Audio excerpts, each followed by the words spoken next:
میں سب سے پہلے جناب شعیب شاہین آپ کا شکریہ ادا کرتا ہوں کہ آپ نے مجھے دعوت دی اور اسلام آباد ہائی کورٹ بار نے یہ فنکشن کی جو کہ ملک کے جو حالات ہیں ان کے اوپر یہ سب سے بڑا یہ ڈیبیٹ رجیم چینج کی کہ اس کا رجیم چینج اور اس کا فال آؤٹ، تو میں آپ کا شکریہ ادا کرتا ہوں۔ میں سب سے پہلے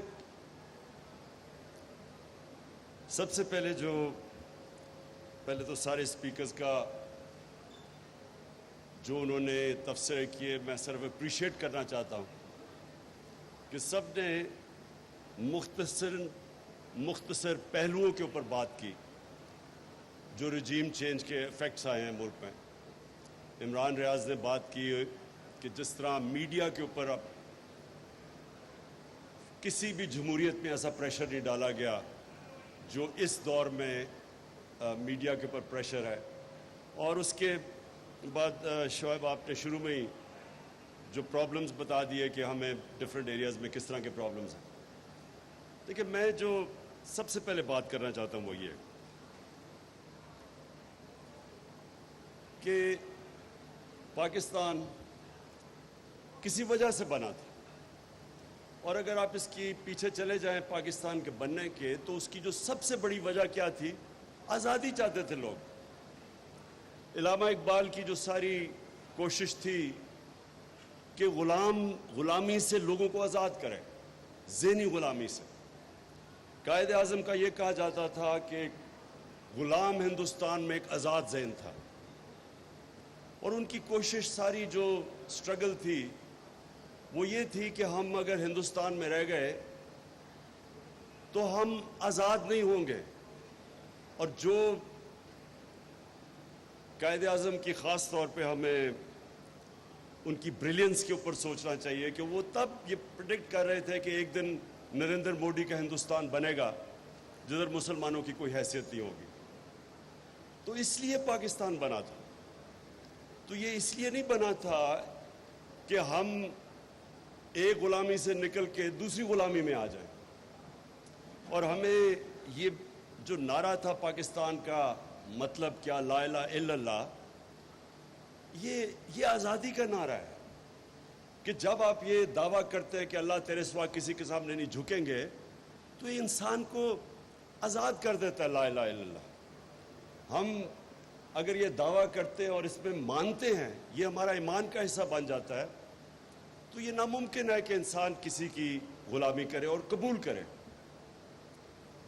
جو میری بڑی کوشش رہی، بلکہ میں نے رحمت اللہ عالمین اتھارٹی بھی بنائی، اور اس کی کوشش کیا تھی کہ ہمارے بچوں کو پتہ چلے کہ اگر یہ پاکستان ایک بڑی خواب کا نام تھا جس کے فاؤنڈنگ فادرز علامہ اقبال اور قائد اعظم تھے، تو کم از کم ہمیں پتہ تو چلے کہ یہ پاکستان کیوں بنا تھا۔ اور پھر جب ہم پاکستان کی جو آبجیکٹیو ریزولوشن جو فاؤنڈنگ فادرز نے بنائی تھی تو اسلامی فلاحی ریاست وہ بیس تھی مدینہ کی ریاست پہ، اور وہ کیوں نہیں ہمارے بچوں کو پتہ کہ وہ جو مدینہ کی ریاست تھی وہ ایک دنیا کی تاریخ کا بڑا انقلاب آیا تھا اور تاریخ کا حصہ ہے۔ ہمارے بچوں کو کیوں نہیں سمجھ کہ وہ جب اللہ ہمیں حکم دیتا ہے کہ نبی صلی اللہ علیہ وسلم کی سنت پہ چلو، تو وہ جو مدینہ کی ریاست تھی ان کی سنت تھی اور وہ کی پرنسپلز پہ بنی تھی۔ اور جو اس کا سب سے بڑا پرنسپل تھا جو شمشاد صاحب آپ نے بتایا، وہ رول آف لاء تھا۔ جب انہوں نے کہا کہ میری بیٹی بھی اگر جرم کرے گی تو اس کو سزا ملے گی، جب ہمارے نبی صلی اللہ علیہ وسلم نے کہا کہ تمہارے سے پہلے بڑی قومیں تباہ ہوئیں جو چھوٹے چور کو جیل میں ڈالتی تھی لیکن طاقتور آدمی کو این آر او دے دیتی تھی، یعنی اس کو امیونٹی دے دیتی تھی۔ یہ اگر آج آپ سٹڈی کریں ڈیولپنگ ورلڈ تو ساری ڈیولپنگ ورلڈ کا یہ مسئلہ ہے، وہ طاقتور کو نہیں پکڑ سکتے، وہ صرف چھوٹے چوروں کو جیلوں میں ڈالتے ہیں۔ جو فیکٹ آئی پینل کی رپورٹ ہے جو یونائٹڈ نیشن سیکرٹری جنرل نے ایک فیکٹ فائنڈنگ پینل بنائی کہ کیوں ڈیولپنگ ورلڈ غریب ہوتی جا رہی ہے اور امیر ملک امیر ہوتے جا رہے ہیں، تو ایک جو مین چیز کیا آئی سامنے کہ ہر سال 1700